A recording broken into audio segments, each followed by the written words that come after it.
revise the chapter climate, working of institutions and the electoral politics. Fine.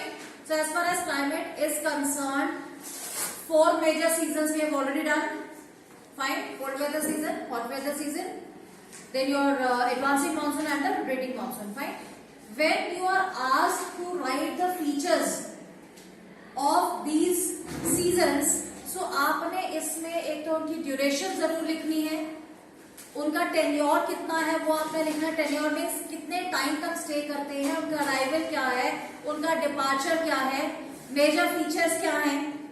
Like if you are writing about the hot weather season, so hot weather season जो है it starts from April and it is there till June, right. ये इसका arrive होता है ये अप्रैल में और ये स्टे करता है जून तक. 3 मंथ्स का इसका ड्यूरेशन है, राइट. मेजर फीचर्स क्या है, rise in the temperature in the northern India, right.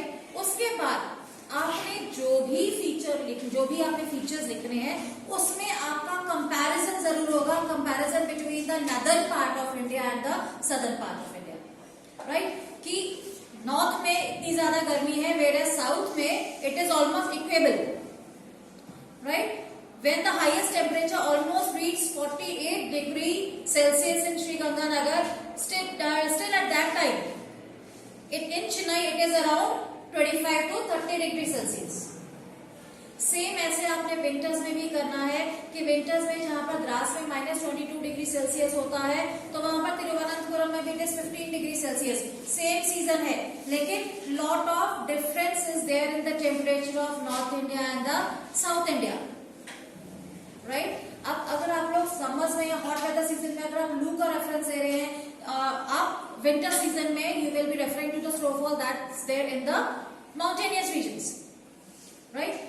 Advancing monsoon में भी आपने ड्यूरेशन लिखना है, जैसे 120 ऑलमोस्ट 120 डेज है और जून एंड में स्टार्ट होता है and it is there till सितंबर. और ऐसे में जितने भी फीचर्स आ रहे हैं एडवांसिंग मानसून में, be it a pre monsoon shower, be it the burst of monsoon, ये सारे आपने इसमें मेंशन करने हैं.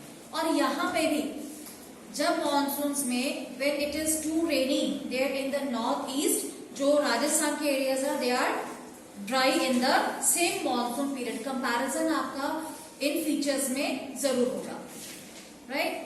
रिट्रीट मानसून जो है उसमें यू हैव टू मेंशन कि कैसे विंटर्स में जब ये जो विंड्स हैं, जो मानसून विंड्स जब ये रिट्रीट करती हैं, जब ये वापस आती हैं तो ये अपने कोस्टल एरियाज में बारिश करती हुई आती है, राइट. सो ये मेजर 4 सीजन्स जो हैं ये आपने बहुत डिटेल में एक्सप्लेन करने हैं. And again I am saying कि अगर क्वेश्चन फीचर्स का आता है तो आपने all the features, duration, tenure, right, and the major जो स्पेसिफिक फीचर्स हैं उस पर्टिकुलर सीजन के, that is to be mentioned, right. Fine. If any doubt you are having regarding this chapter, then you can ask, otherwise we'll proceed to the next one. Please explain the mechanism of motion. Fine. See, mechanism जो है इसमें bottom line जो है जो आपने learn करनी है कि the winds always blow from low pressure to high pressure, right. ये पूरे जो मानसून है उसका मैकेनिज्म ये है कि लो प्रेशर से हाई प्रेशर की तरफ, हाई प्रेशर से लो प्रेशर की तरफ जो विंड्स है वो मूव करती है, राइट. टेम्परेचर ज्यादा होता है तो it leads to the drop in the air pressure. जब टेम्परेचर ज्यादा हो जाएगा तो लो प्रेशर कम हो जाता है, जो प्रेशर है वो लो हो जाता है. तो ऐसे में क्या होता है, जो विंड्स है वो हाई प्रेशर से immediately that gets attracted to the low pressure, and high pressure वाली जो हवाएं होती है they all normally carries the moisture with them.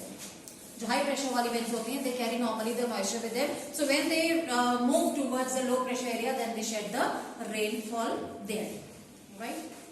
Your next chapter is about the electoral politics. Electoral politics जो chapter है उसमें एक क्वेश्चन है जिसमें you are often confused, right.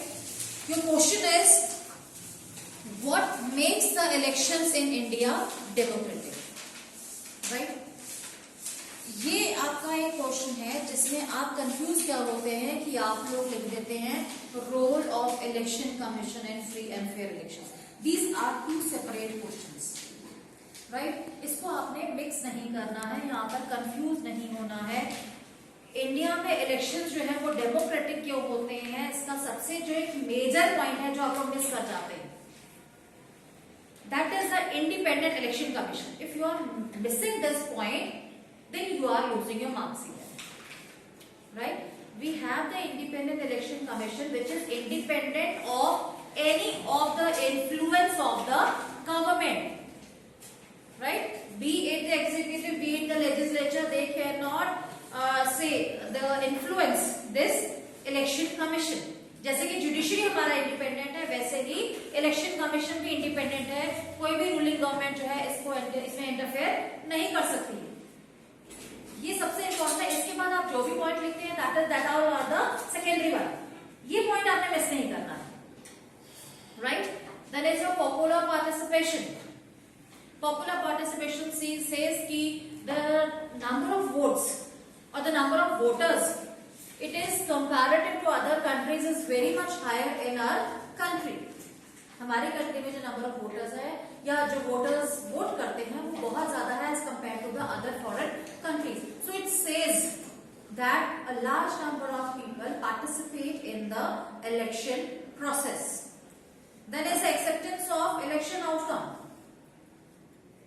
Acceptance of election outcome में कई बार आप लोग कंफ्यूज हो जाते हैं. इट मींस कि हमारी कंट्री में जो रूलिंग गवर्नमेंट है, क्वाइट पॉसिबल कि वो नेक्स्ट इलेक्शंस में हार जाए, कोई और पार्टी रूल कर ले. ऐसा नहीं है हमारी कंट्री में कि एक ही पॉलिटिकल पार्टी जो है वो रूल करी जा रही है.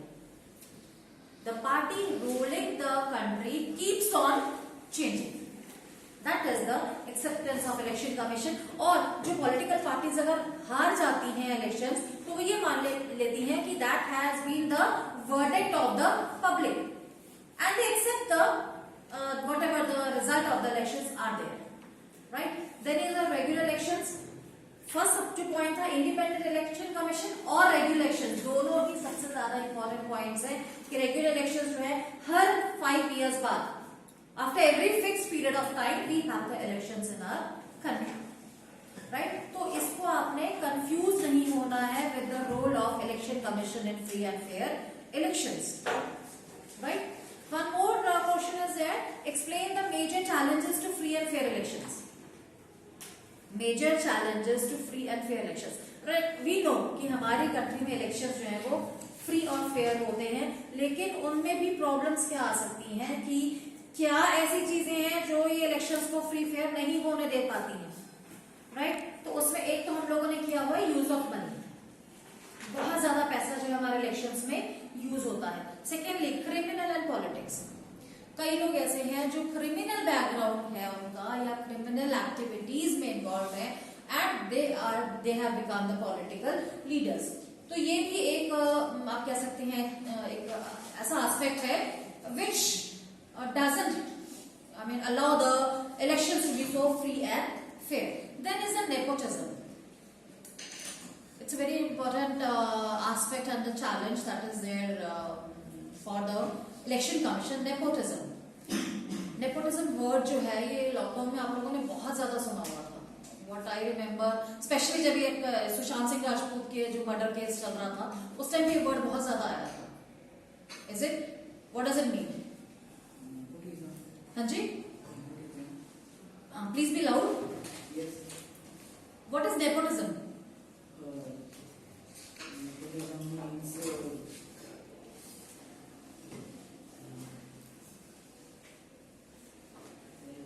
हाँ जी, जैसे कि कोई किसी फैमिली मेंबर का, यस, आप कह सकते हैं डायनेस्टिक रूल, राइट? हिंदी में हम वर्ड यूज करते हैं परिवारवाद.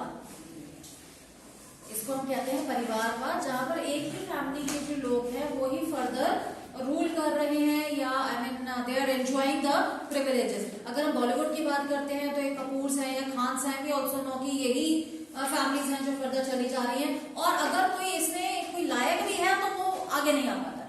सेम पॉलिटिक्स के साथ ये है. अगर हम लोग बात करें कांग्रेस की, लाइक जवाहरलाल नेहरू, उसके बाद इंदिरा गांधी प्राइम मिनिस्टर बन जाती है, उसके बाद राहुल गांधी प्राइम मिनिस्टर बन जाते हैं, what's that, right? That's a nepotism, right? एक ही फैमिली है, वही रूल कर रही है. पंजाब में प्रकाश सिंह बादल चीफ मिनिस्टर हैं, तो सुखबीर सिंह बादल जो है डिप्यूटी चीफ मिनिस्टर हैं, और हरसिमरत बादल जो है वो मेंबर ऑफ पार्लियामेंट भी है.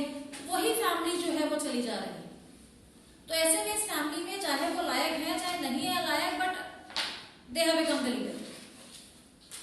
पॉलिटिक्स एज अ प्रोफेशन उनका चल रहा है, और ऐसे में अगर कोई और पर्सन जो ज्यादा एबल है, but that person may not be having a strong background, so that person would find it difficult to enter the politics. So nepotism जो है ये सबसे बड़ी दिक्कत है हमारी कंट्री में जो इलेक्शन कमीशन के सामने है. Then is a corrupt politician. At this stage at least you people are very much aware कि जो इस समय जो पॉलिटिशियंस हैं कितने ऐसे होंगे जिनके ऊपर करप्शन के केसेस चल रहे हैं, राइट. सो ये जो चीज है ये सिंस लॉन्ग टाइम ये ऐसा ही चल रहा है कि जो पॉलिटिशियंस हैं वो करप्ट हैं, और still they are can say they have become the leaders of party को लीड कर रहे हैं, और I mean they are winning the elections also, right. So ये ऐसे चैलेंजेस हैं जो हमारे जो इलेक्शन कमीशन है उसको बहुत जरूरी है कि I mean that should be removed. Now the question comes that the role of election commission in free and fair elections. अब फ्री एंड फेयर इलेक्शंस करवाने हैं, इलेक्शन कमीशन ने करवाना है, कैसे करवाना है, that first of all they have to allot the election symbols.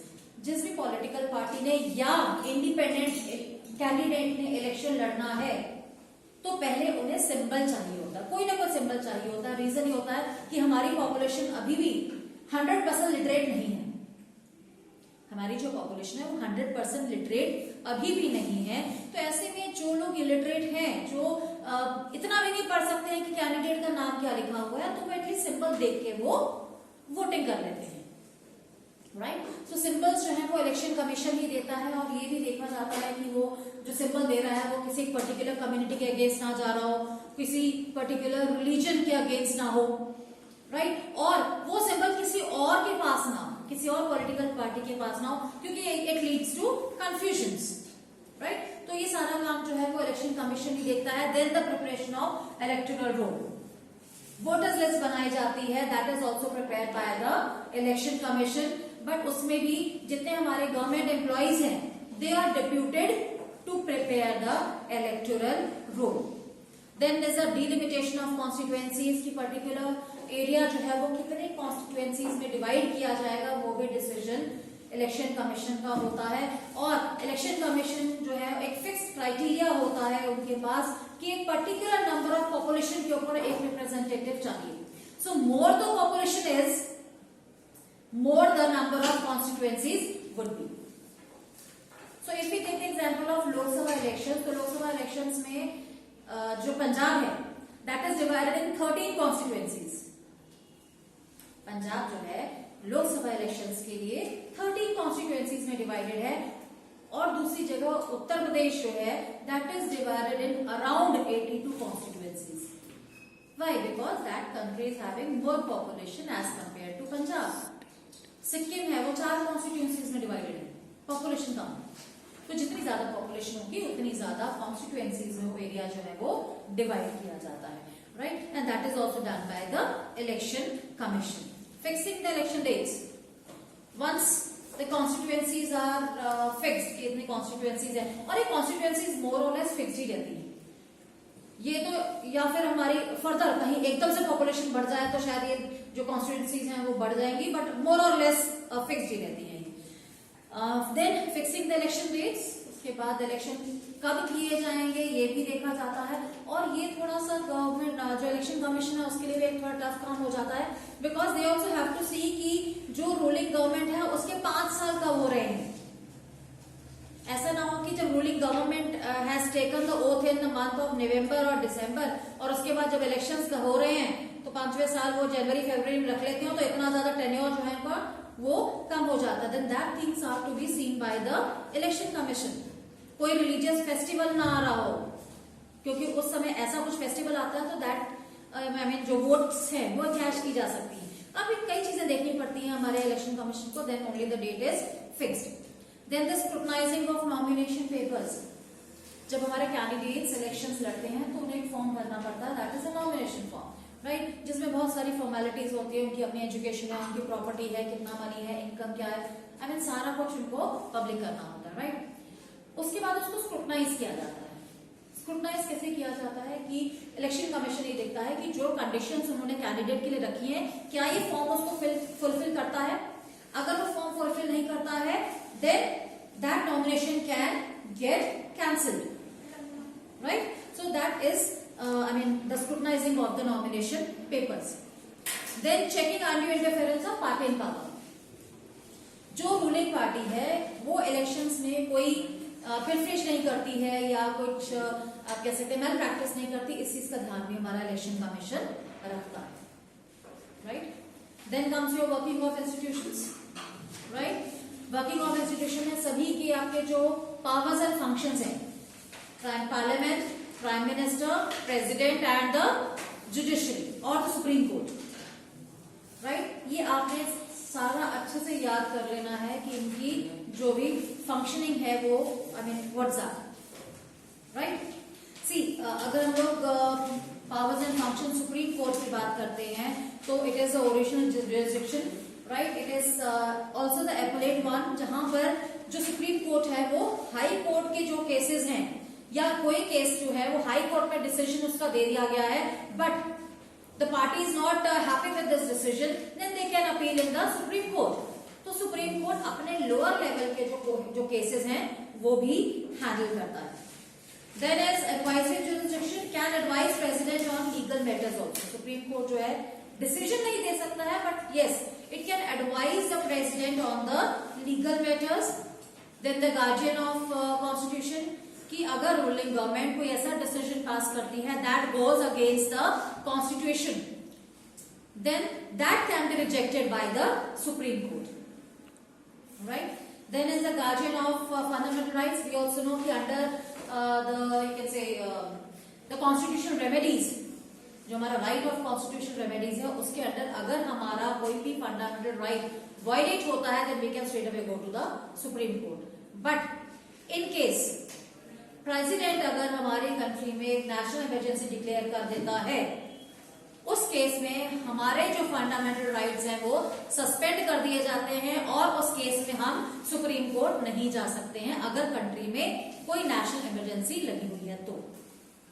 Right. Normal conditions में we can go to supreme court if our fundamental rights are violated. Right. So as far as these powers and responsibilities are concerned, you have to go through it in very detail. One more thing which is there, collective responsibility. उससे भी कोई पूछ रहा था अच्छा कि collective responsibility क्या होता है. See what happens कि लोकसभा में अगर कोई भी मिनिस्ट्री कोई डिसीजन ले लेती है, any of the ministry XYZ ministry takes the decision और लोकसभा के मेंबर्स मेजॉरिटी से उस डिसीजन को रिजेक्ट कर देते हैं. Again I am saying majority से उस डिसीजन को अगर रिजेक्ट कर देते हैं तो ये माना जाता है कि इन मेंबर्स को काउंसिल ऑफ मिनिस्टर्स में कॉन्फिडेंस नहीं है एंड ये मान लिया जाता है कि they have pass the no confidence motion. In that case चाहे वो मैटर एक मिनिस्ट्री का हो लेकिन पूरी की पूरी काउंसिल ऑफ मिनिस्ट्री जो है वो रिजाइन कर देती है including the prime minister. Right. ऐसा होता कम है. रीजन ये है कि जो भी रूलिंग पार्टी लोकसभा में रूल कर रही है डेफिनेटली वो इसलिए रूल कर रही है because that party is in majority. Right. तो उसके अगेंस्ट वोट कौन करेगा? अपोजिशन तो ऑलरेडी माइनॉरिटी में है तो ऐसा बहुत कम ही होता है कि कोई भी जो ऑपोजिशन है they must have voted in majority. ऐसा मेजॉरिटी वो प्रूव ही नहीं कर पाते हैं तो डिसीजंस ऐसे या नो कॉन्फिडेंस मोशन जो है वो पास ही नहीं हो पाते हैं. राइट. सो इसका सिग्निफिकेंस, इसकी इंपॉर्टेंस क्या है कि जो कैबिनेट है, कैबिनेट ऑफ मिनिस्ट्री है, वो एक टीम की तरह काम करती है कि एक डिपार्टमेंट में कोई दिक्कत आ गई, एक डिपार्टमेंट का डिसीजन रिजेक्ट हो गया तो सारे रिजाइन कर देंगे.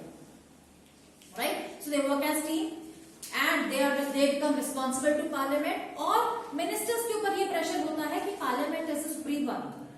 वो अपनी मर्जी से कोई भी डिसीजन नहीं ले सकते. अगर पार्लियामेंट को लगता है डिसीजन नहीं है ठीक तो that can be rejected also. Right. So this is the collective responsibility. Right. So from next class we will be revising the other chapters. Right.